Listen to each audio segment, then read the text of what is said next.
Hi అండి, ఇక్కడ చేపల కర్రీ చేస్తున్నాను. దీంతో జీలకర్ర ఆవాలు వేసుకున్నానండి, ఎల్లిపాయలు కూడా. ఇది ఉల్లిగడ్డ వేసుకుంటున్నాను.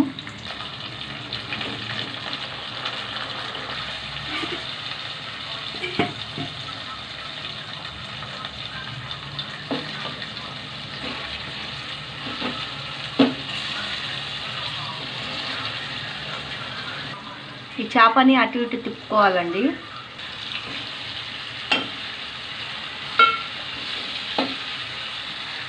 పులుసు పోసుకోవాలి.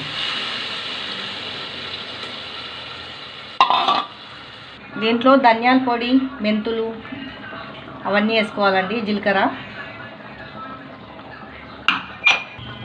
ఇది కొత్తిమీర వేసుకొని దింపుకోవాలండి. చాలా టేస్టీగా ఉంటుంది. రాగి అన్నం వెంబడైనా ఉట్టి అన్నం